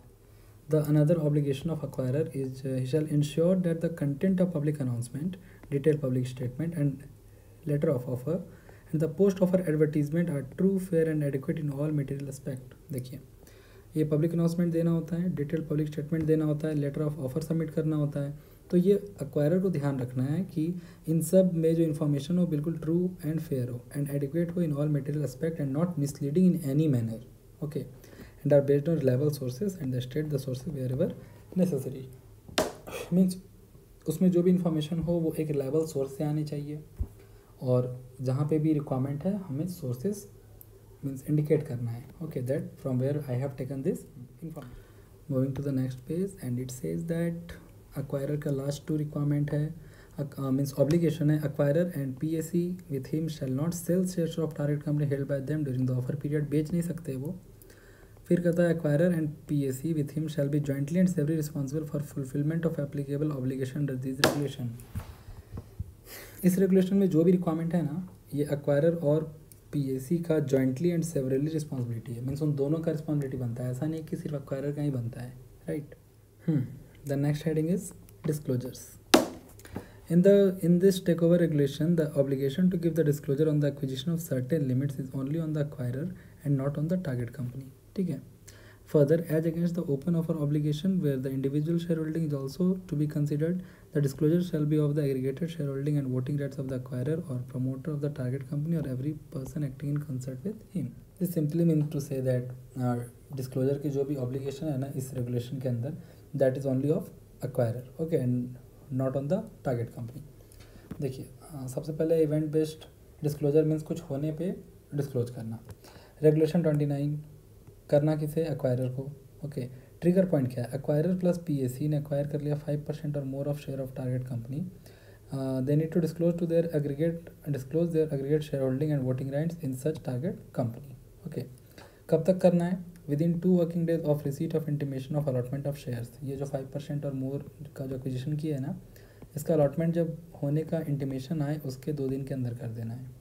और the acquisition or the disposal of share of voting right in the target company किसे करना है, every stock exchange where the shares of target company are listed and target company at its registered office. Target company को भेजना है registered office पे, और हर वो stock exchange जहाँ पे वो टारगेट कंपनी लिस्टेड है वहाँ पे इंटीमेट करना है, ओके, दैट आपने 5% से ज़्यादा शेयर्स एक्वायर किया है। Next is regulation 29(2), again acquirer and the requirement is bit lengthy here. It is that any person PAC hold shares और voting right इंटाइटलिंग them to 5% or more of shares और voting right in a target company. ठीक है, यहाँ तक समझ आता है कि 5% और उससे ज़्यादा का शेयर या वोटिंग राइट टारगेट कंपनी में अगर हो जाए, पर्सन प्लस पीएसी दोनों का मिला के, तो उनको डिस्क्लोज करना है नंबर ऑफ शेयर्स और voting right held and change in share holding or voting right even if such change result in share holding falling below 5%। अगर वो जो शेयर होल्डिंग चेंज हुआ ना, मीन्स आपने अगर मान लीजिए कुछ पोर्शन डिस्पोज किया है, ठीक है, तो वो अगर 5% से भी कम आ जाता है तो आपको वो डिस्क्लोज करना है if there has been change in such holding from the last disclosure made under sub regulation 1 or under this sub regulation. Means आपने जो लास्ट डिस्क्लोजर किया था उससे अगर आपके शेयर होल्डिंग में चेंज आ रहा है, तो अगर 5% से लिमिट से डाउन भी हो रहा है, still you have to disclose and such change exceeds 2% of total share holding or voting right in the target company. और वो जो चेंज हो रहा है ये 2% से 2% of share holding or voting right in the target company से exceed कर रहा है, in that case only you have to make the disclosure, okay. And again it is within 2 working days of receipt of intimation of allotment of share या acquisition या disposal of share of or voting right in the target company. And same आपको सारे stock exchange को बताना है और target company को बताना है eight its registered office. I am repeating this requirement again, okay. कहा था कि अगर पर्सन और पीएसी है, एक सेकेंड इसे मुझे क्लियर करने दीजिए। It is telling that if a person और पीएसी जो कि होल्ड करता है शेयर और voting right इंटाइटलिंग them to 5% or more of the shares, okay. Means एक पर्सन है और पीएसी है, दोनों का मिलाकर शेयर और वोटिंग राइट 5% से ज़्यादा हो रहा है, उनको डिस्क्लोज करना पड़ेगा नंबर ऑफ शेयर्स और वोटिंग राइट हेल्ड या कोई चेंज इन शेयर होल्डिंग होगा, even if such change means उस चेंज के कारण अगर शेयर होल्डिंग 5% से डाउन आ जाए, ठीक है, उसे डिस्क्लोज करना है। बट हाँ, एक कंडीशन है कि वो जो चेंज है वो एक्सीड करना चाहिए 2% of the total share holding or voting right in the target company, then within 2 working days to all the stock exchange and at the office of registered office of target company. The next is few notes are given that share taken by way of encumbrance shall be treated as an acquisition. Encumbrance means होता है कोई charge वगैरह create करना, okay. तो अगर charge create करके या as a security आपने कोई शेयर लिया है तो उसे भी हम एक्विजिशन मानेंगे। Share given upon release of encumbrance shall be treated as disposal. कोई चार्ज ऑलरेडी था and for the purpose of means complying with that charges requirement अगर आपने कोई शेयर दिया है तो that would be termed as disposal. But ये जो एबव रिक्वायरमेंट है ना, requirement as listed above shall not apply to scheduled commercial bank or public financial institution या हाउसिंग फाइनेंस कंपनी या systematically important NBFC as a pledgee, क्योंकि उन लोग का ऑर्डिनरी कोर्स ऑफ बिजनेस में ही ये इनकम्बरेंस का काम आता है, ठीक है। तो वो लोग अगर इनकम्बरेंस के थ्रू कुछ एक्वायर कर रहे हैं या डिस्पोज कर रहे हैं तो ऐसा नहीं माना जाएगा कि दे are acquiring or they are disposing as per this regulation. So after event based disclosure it is continual disclosure that continuously you have to disclose these two things.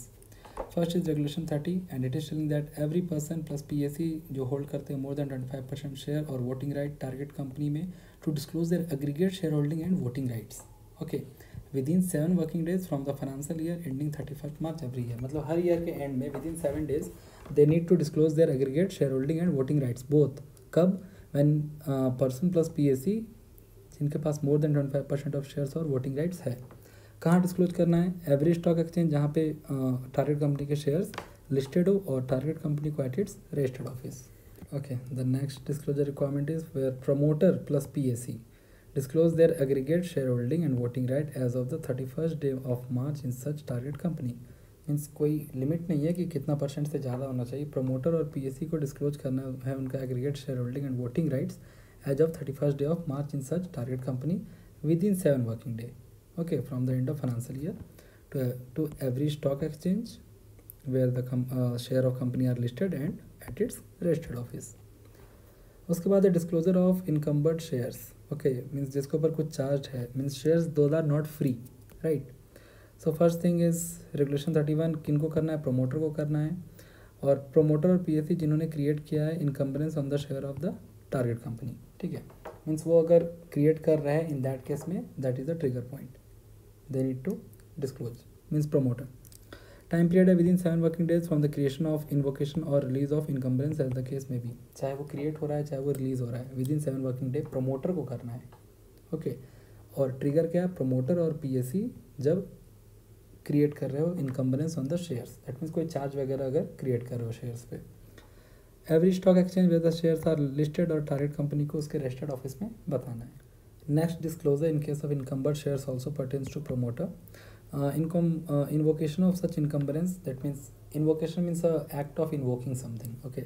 So कुछ अगर रियलाइज कराया जा रहा है तो, और release of such encumbrance of share of target company, ठीक है। In this event within 7 working days from the creation or invocation or release of encumbrance to every stock exchange where the shares are listed and at the registered office of the target company, ठीक है। promoter have to make disclosure of all the encumbered shares। After this the promoter of every target company shall declare on a yearly basis that he along with PSE has not made any encumbrance directly or indirectly other than those already disclosed during the financial year। देखिए ये जो disclosure regarding encumbrance था ना, promoter को declare करना पड़ेगा on yearly basis that वो PSE के साथ मिलकर जितना डिस्क्लोज किया है उतना ही इनकम्बरेंस किया है, उसके अलावा कोई भी इनकम्बरेंस से रिलेटेड ट्रांजेक्शन नहीं है। So now come to the exemptions, okay. While the fundamental objective of SEBI takeover regulation is investor protection, okay. ये जो टेकओवर रेगुलेशन है इसका अल्टीमेट गोल क्या है कि इन्वेस्टर को प्रोटेक्ट किया जाए। The SEBI takeover regulation like the 1997 regulation also provide for certain exemption from the open offer. देखिए ये जो मेनली टेकओवर का बैकबोन क्या है कि आपको ओपन ऑफर करना है, तो उसके लिए कुछ मैंडेटरी केस है जो हम लोगों ने रेगुलेशन 3, 4, 5 में देखा था। तो ये ओपन ऑफर ऑब्लिगेशन से ना एग्जेम्पशन भी मिल सकता है under this regulation without deviating from its objective. That means investor का प्रोटेक्शन भी होगा और ओपन ऑफर का ऑब्लिगेशन भी नहीं बनेगा, right. And exemptions are dealt by regulation 10 and 11। 10 में ऑटोमेटिक एग्जेम्पशन है और 11 में exemption by SEBI.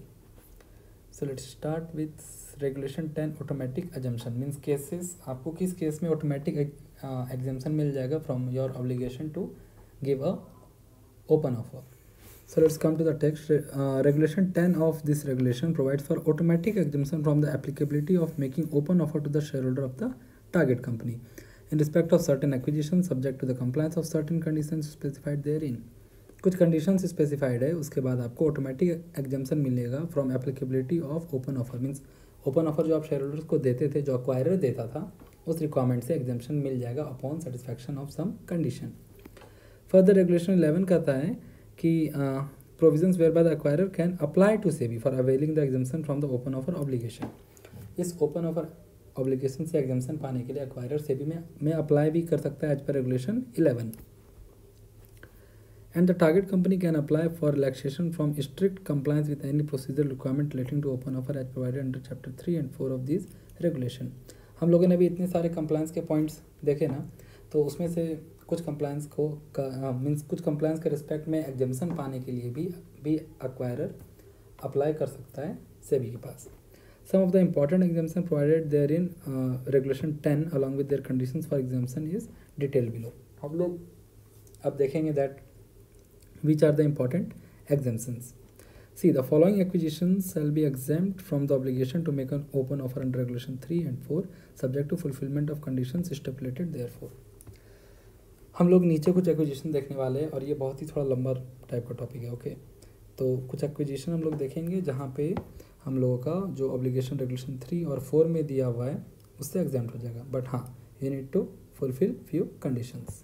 So let's start. The first acquisition is acquisition pursuant to inter se transfer of shares amongst qualifying person. Inter se transfer means in between transfer. Okay, तो कुछ qualifying person के बीच में अगर transfer होने से acquisition हो रहा है, जैसे कि immediate relatives, here qualifying person means immediate relatives, या person named as promoter in the share holding pattern filed by the target company in terms of the listing regulation और as the case may be the listing agreement और this regulation for not less than 3 years prior to the proposed acquisition. Means पहले qualifying person तो immediate relative है, उसके बाद कहता है कि जो मीन्स ऐसे पर्सन जो कि एज अ प्रमोटर नेम किए गए हो in the share holding pattern filed by the target company को शेयर होल्डिंग पैटर्न फाइल करना पड़ता है। ओके, तो the person who is being named as a promoter for not less than 3 years prior to the proposed acquisition, उस acquisition से पहले कम से कम 3 साल तक वो एज अ प्रमोटर नेम किया गया हो।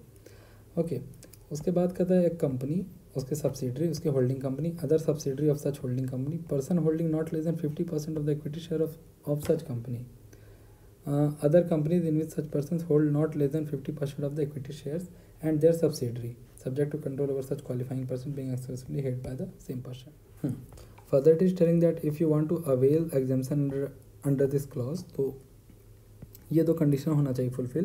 The first is if the share of target company are frequently traded, अगर फ्रिक्वेंटली ट्रेडेड है तो एक्विजिशन प्राइस जो पर शेयर का होगा वो shall not be higher by more than 25% of the volume weighted average market price of a period of 60 trading day preceding the date of issuance of notice for the proposed inter se transfer.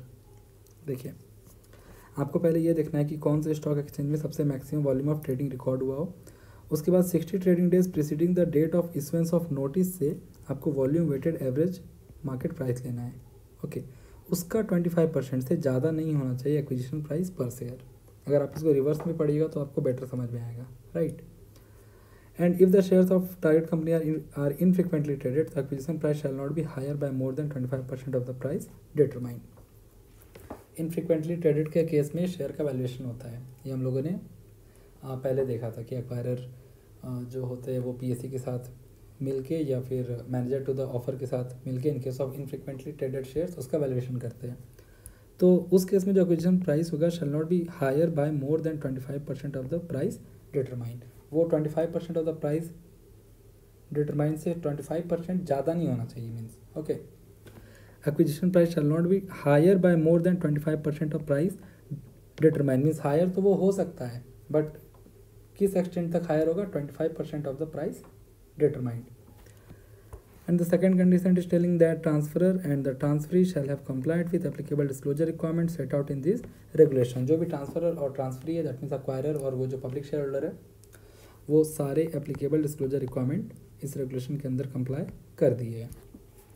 So this was the first case जहां हम लोग ये देख रहे थे कि acquisition person to inter se transfer of shares amongst qualifying person. तो उस केस में आपको कैसे ये जो ऑब्लिगेशन है to open offer under regulation 3 and 4 उससे आपको एग्जेम्पशन किस किस केस में मिलेगा। ओके, अब जो हम लोग देखेंगे वो देखेंगे कि acquisition in the ordinary course of business bye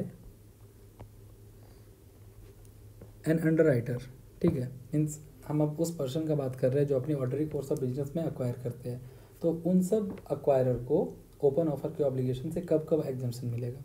देखिए, एक अंडरराइटर है जो कि रजिस्टर्ड है सेबी के साथ, वो अगर एक्वायर करते हैं by way of allotment pursuant to an underwriting agreement जो आईसीडीआर रेगुलेशन के अंदर होता है, तो उस केस में उनको एग्जेम्पशन मिल सकती है।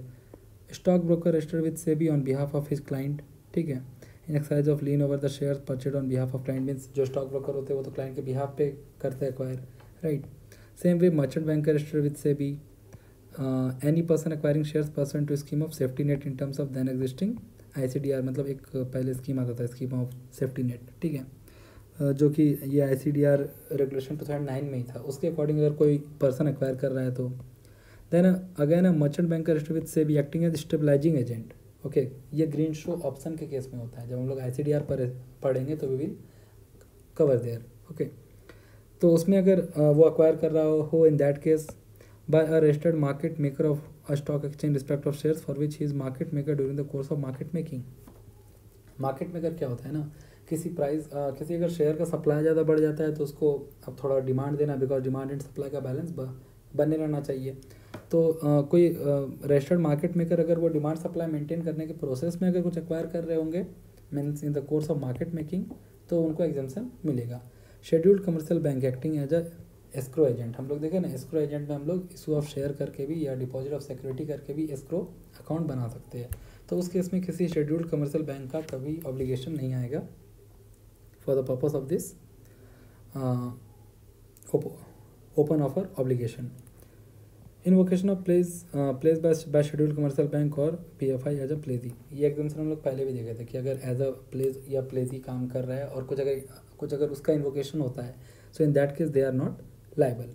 दिस मीन्स इतने सारे केस में होंगे ना, तो ये अपने ऑर्डनरी कोर्स ऑफ बिजनेस में काम कर रहे हैं, they will get a automatic exemption from open offer obligation under regulation 10.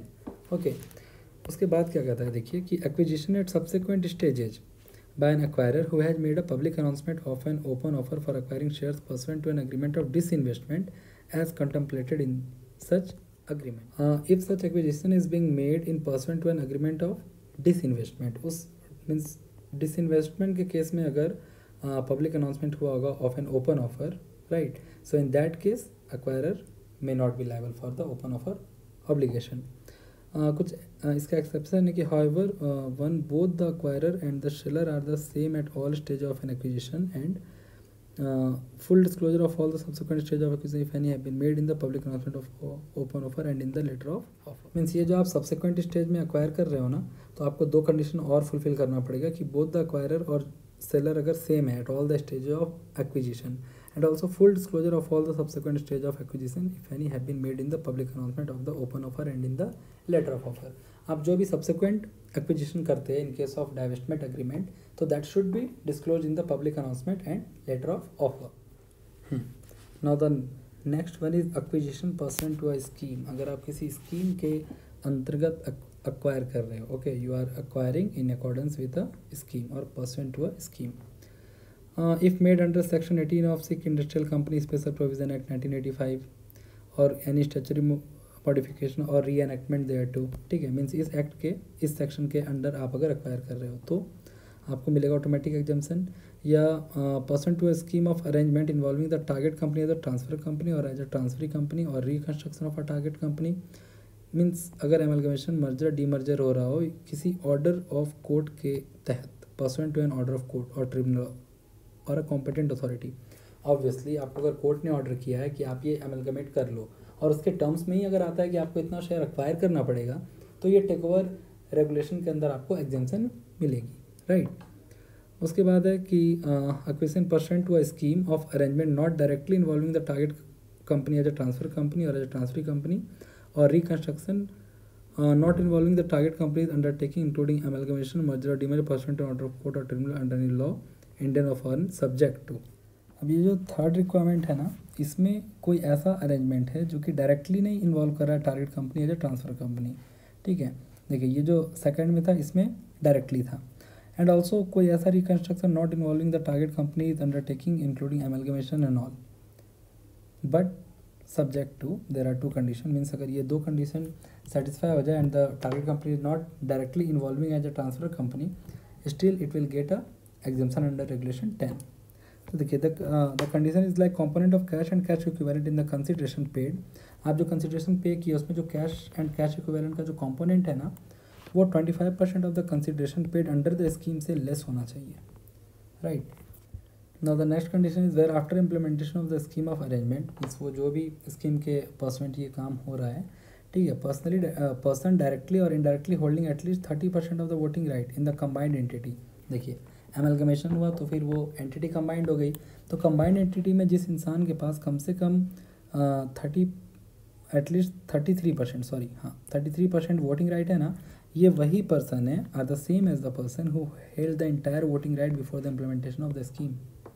इस स्कीम के पहले उस इंसान के पास 100% शेयर थे। इंसान मतलब पर्सन मैं यहाँ बोल रहा हूँ, ठीक है, इंडिविजुअल नहीं।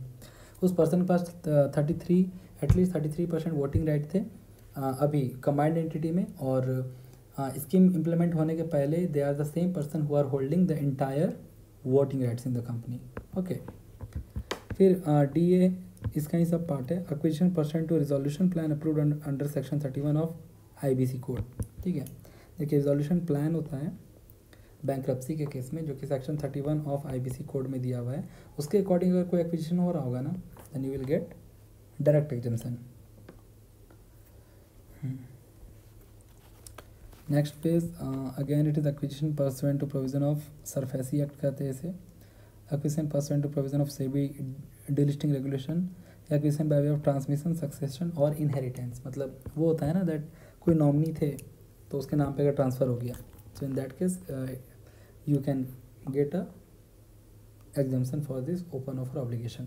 आप अगर देखिएगा ना, जहाँ भी डायरेक्ट एक्विजिशन दिया जा रहा है, ये किसी लॉ के अगर मतलब लॉ के अकॉर्डिंग हो रहा है तो आप तो उसको मिल रहा है, प्लस कोई अपने ऑर्डनरी कोर्स ऑफ बिजनेस में अगर कर रहा है तो फिर उसको ये ओपन ऑफर के ऑब्लिगेशन से एग्जाम्पशन मिल रहा है। ठीक है, उसके बाद कहता है एक्विजिशन ऑफ वोटिंग राइट्स और preference share carrying voting right arising out of the operation of this section of companies act. Means आप अगर वोटिंग राइट या preference share carrying voting right का एक्विजिशन कर रहे हो as per the company act, तो you will get the direct exemption.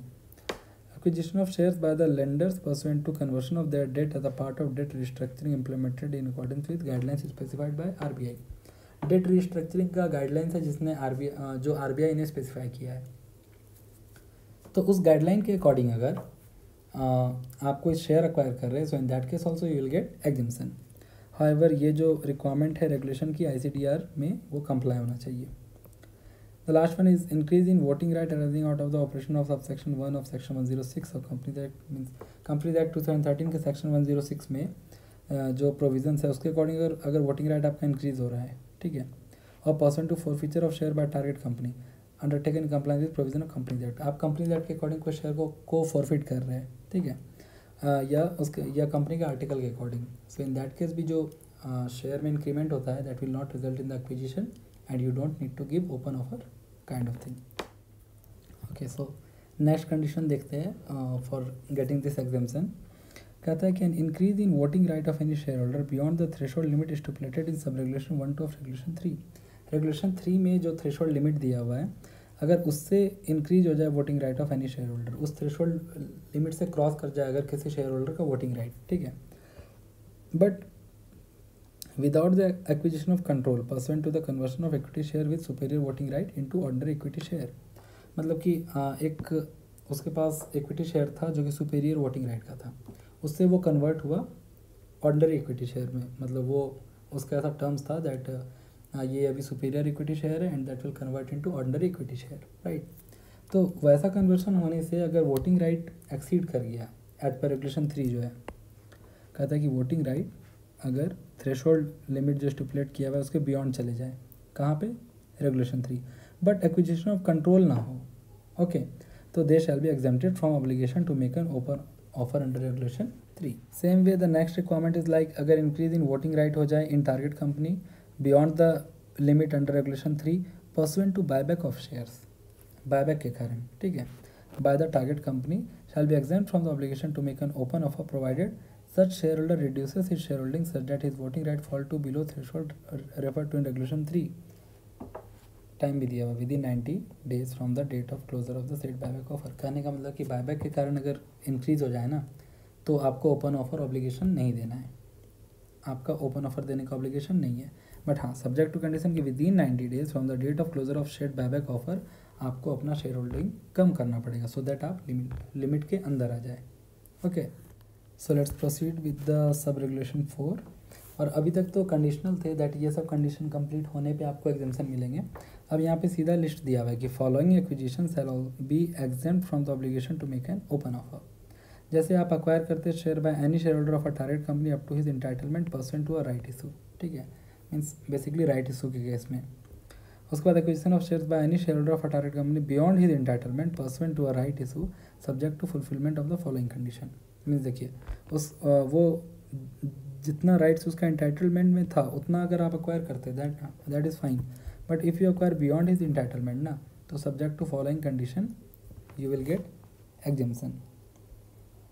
C that means जो acquirer है, जो अक्वायर कर रहा है, ठीक है, उन्होंने कोई भी राइट को री अनाउंस नहीं किया है, ठीक है, and the price at which the right issue is made is not higher than the ex right price of the shares of the target company being the sum of, means ये जो right issue का price है ना, ये higher नहीं होना चाहिए than the ex right price, और ये जो एक्स राइट प्राइस होता है determine it is being the sum of, let's see this two. कहते हैं the volume weighted average market price of the shares of target company during a period of 60 days ending on the day prior to the date of determination of right issue price multiplied by the number of shares outstanding prior to the right issue divided by the total number of shares outstanding after allotment under the right issue। ये actually ex right price का है formula, ठीक है, जिसमें आपको volume weighted average market price लेना है, okay, और ये कब का प्राइस लेना है, period of 60 ending day on the day prior to the date of determination of the right issue price, and then you have to multiply it to the number of shares outstanding prior to the right issue, and then you have to divide by the total number of shares outstanding after allotment under the right issue, ठीक है, means right issue के पहले का आपको volume weighted average market price लेना है 60 days पहले का, उसको मल्टीप्लाई करना है by number of shares outstanding prior to the right issue, okay, और फिर आपको डिवाइड करना है total number of shares outstanding after allotment under the right issue to arrive at the X right price. However, such volume weighted average market price shall be determined on the basis of trading on the stock exchange. Again आपको वो price वहाँ का लेना है जहाँ पे maximum volume of trading record हुआ हो, ठीक है। सो ये जो सम की बात की गई थी यहाँ पे, सम बिंग द सम ऑफ, उसमें सबसे पहला वेरिएबल तो ये होगा ए, उसके बाद आते हैं बी। ये कहता है price at which the shares are offered in right issue multiplied by the number of shares so offered in the right issue divided by total number of shares outstanding after allotment under right issue. देखिए दोनों case में divide करना है ना, वो after right issue करना है। यहाँ पे क्या है कि प्राइस लेना है at which the shares are offered in the right issue, that is right price, ठीक है, उसको मल्टीप्लाई करना है number of shares so offered in the right issue, कितना शेयर राइट इशू में ऑफर किया गया है, and then you have to divide by the total number of shares after allotments under the right issue. इस A plus B का sum होगा, ठीक है। Let's get proceed to next page and the next point it is telling कि increase in voting right in a target company of any share holder person to buyback of share, however following conditions are given. अगर buyback की वजह से increase in voting right in target company हुआ है तो you will get the exemption but subject to following condition. कहते हैं वो शेयर होल्डर जो होंगे ना, वो has not voted in favour of resolution authorising the buyback of security under section 68 of the companies act 13। This simply means that वो जो buyback को ऑथराइज करने का रिजोल्यूशन होगा उसके फेवर में वो शेयर होल्डर वोट ना किए होंगे, okay, that requirement is given under section 68। Now in case of share holder resolution voting is by way of postal ballot. अगर शेयर होल्डर रिजोल्यूशन हुआ होगा तो पोस्टल बैलेट से वोटिंग होना चाहिए। Now where a resolution of share holder is not required for the buyback, buyback में कुछ condition है जो कि 25% होने पे ही शेयर होल्डर का लगता है, उससे ज़्यादा होने पे अगर 10% के आसपास रहता है तो resolution of share holder is not required, ठीक है। तो वो जो शेयर होल्डर है जिसका वोटिंग राइट इंक्रीज हो रहा है, in his capacity the director और any other interested director has not voted in favour of resolution, okay, means ऐसा नहीं है कि वो जो शेयर होल्डर है वो इन कैपेसिटी ऑफ डायरेक्टर और इंटरेस्टेड डायरेक्टर उसके फेवर में वोट किए हो, right, of the board of director of the target company authorising the buyback under section 68 of the companies act 13। अब ऐसा हो क्यों रहा है, देखिए अगर आपका बायबैक की वजह से इंक्रीज इन वोटिंग राइट हुआ है तो you can get exemption, but subject to condition कि उस बायबैक के रिजोल्यूशन में आपने पॉजिटिवली वोट ना किया हो, क्योंकि अगर आपने पॉजिटिवली वोट किया होगा तो ऐसा भी तो हो सकता है कि आप उस बायबैक को सक्सेसफुल बनाने के लिए आपने पॉजिटिव वे में वोट किया इन फेवर, राइट, और फिर आपको एग्जाम्पशन मिल गया, इसलिए ये सब कंडीशन दिया हुआ है। And last condition it is telling कि इंक्रीज इन वोटिंग राइट तो हुआ but it does not result in an acquisition of control, means आपकी वोटिंग राइट तो बढ़ गई बट आपका कंट्रोल नहीं बन पाया over the target company. Okay, ये एक कंडीशन है. Further it is telling that where the aforesaid conditions are not met. देखिए, अगर ये 4 कंडीशन फुलफिल होता है तभी आपको बायबैक के केस में एग्जम्पशन मिलता है, राइट.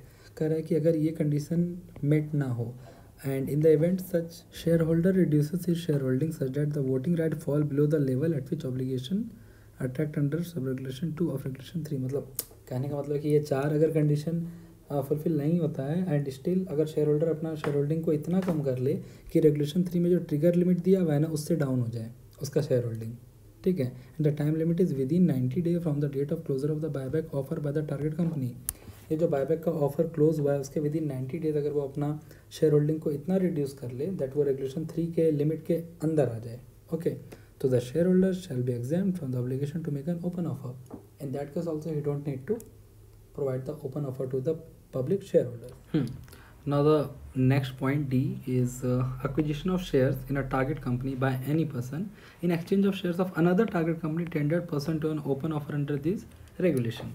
देखिए, आप शेयर्स को अक्वायर कर रहे हैं टारगेट कंपनी में in exchange of shares of another target company जहाँ पे ओपन ऑफर चल रहा है और उस शेयर को टेंडर किया गया है, ठीक है. दैट मीन्स आपने अक्वायर किया शेयर, राइट. आपने टारगेट कंपनी में अक्वायर किया शेयर और बदले में आपने क्या दिया, एक ऐसे टारगेट कंपनी का शेयर जहाँ पे ओपन ऑफर के अकॉर्डिंग शेयर ऑलरेडी टेंडर्ड थे. तो उस केस में भी आपको ये जो ऑब्लिगेशन है ओपन ऑफर देने का वो आपके केस में अप्लाई नहीं होगा. फिर कहता है acquisition of shares in a target company from state level financial institution. आप अगर स्टेट लेवल फाइनेंशियल इंस्टीट्यूशन से अक्वायर कर रहे हो और उसके सब्सिडरी और कंपनी प्रमोटेड बाय देम या promoter of the target company pursuant to an agreement between such transfer and such promoter.